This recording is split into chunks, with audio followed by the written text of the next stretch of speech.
for Christianity at the same time because of each region. This was so unique about the Declaration of the Rights of Indigenous People. Each region is different.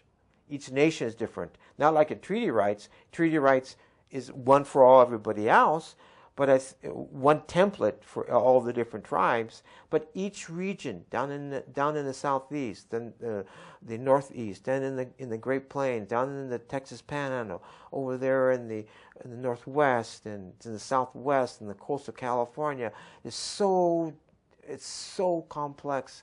And the complexity and geniusness of Native people and how they organize, how can one fit all?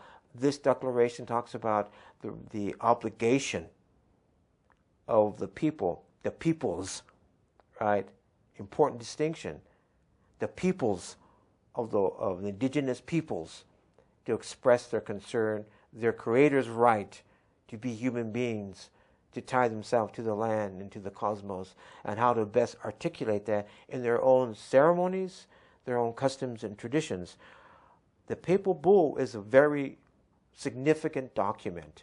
And so I'm saying to myself, well, how can I articulate this in a manner in which makes some sense to maybe some mamas and fathers and uncles and aunties and the children and the youngsters and whatnot? Because within the meeting with the United Nations and going to New York, they have Indigenous Youth Caucus with the young people, and they were crying. They want their language. They want to be them. They want to have future. One Indigenous woman, I was in Window Rock when they had their North American Caucus last year, she was crying, literally tears, because her family can't fish anymore in the lakes. Because if they fished and they ate the fish, they'll get diseases. They'll get sick. They can't even do that. It's an alarming, and I felt so sorry. It was a very sad moment. We pledged to ourselves that the future of the children and the role of our adults, that we have to rise up to the occasion. Forget about the pettiness. Rise up to the occasion. And this document outlines in a best possible way. A lot of compromises in this document too, don't get me wrong. Treaty rights stronger before in the draft declaration than in this declaration. Those things need to be done for whatever reason. I wasn't privy to that. But at the same time, this document is a tool of consensus of the world community in order to address the questions of the problems. You look up, an article came up 4 or 5 months ago about the Center for Disease Control. Native Americans, along with African Americans, poor whites, but talking about Native American peoples, suffer with diseases that were not known 100 years ago. Is this, the question begs, is this the form of genocide?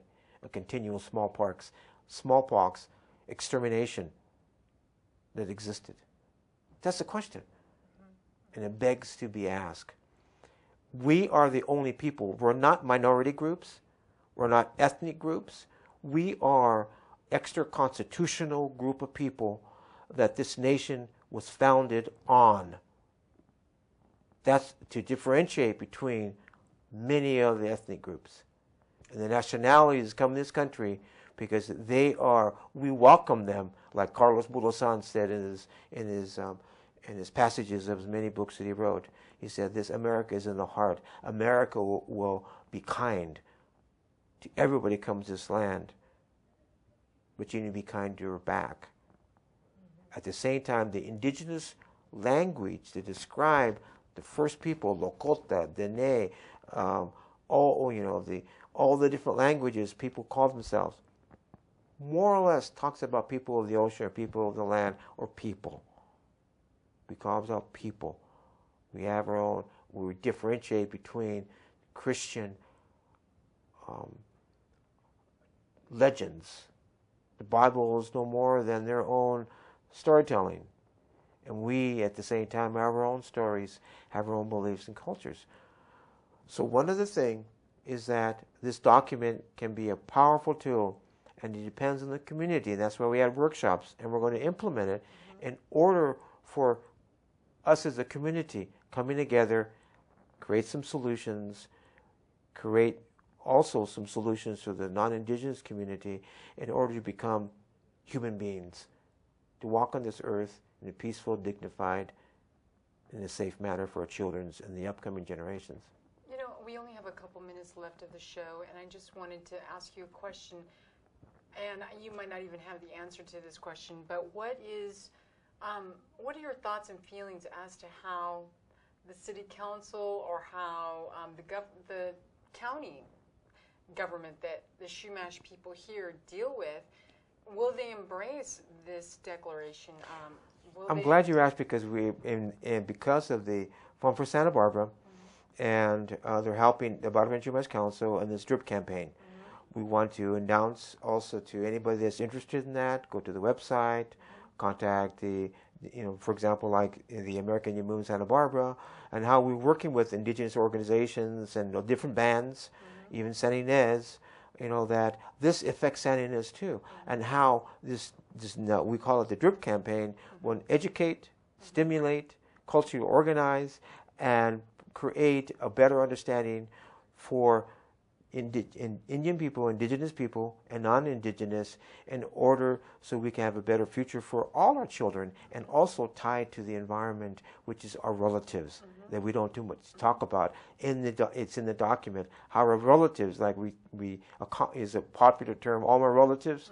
It's about our relatives, all the different relatives that we have in a native point of view, and they were all related to all those beings in the water, in the skies, and on the earth. Right.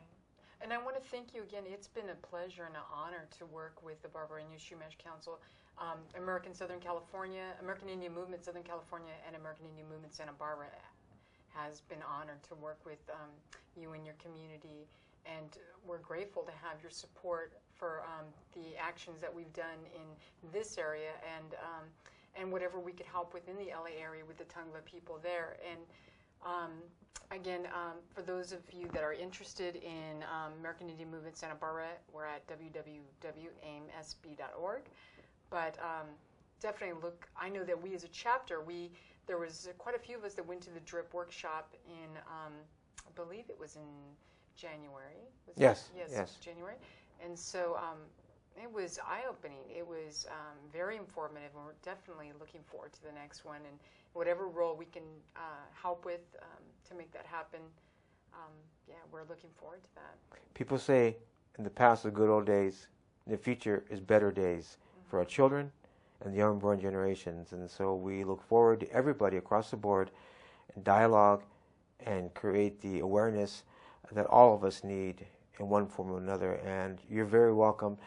Thank you for inviting me in behalf of the organizations that I'm affiliated with, and at the same time to you hosting this program. So thank you.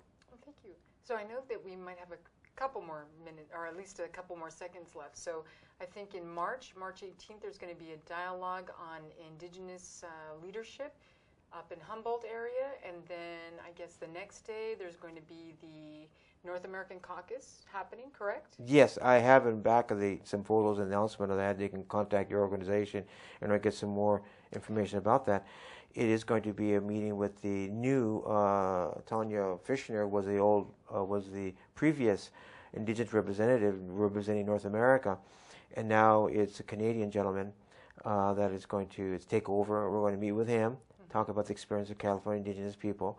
What are we going through? And at the same time, there's going to be a North American Caucus, which is through consensus and through collectivity. What a concept! That will come up with our certain items, which will be presented a month later to the United Nations Indigenous Forum at New York this year. Excellent. Great. Well, I'm looking forward to attending that as well. So thank you again, Marcus, for being on our show. You're very welcome.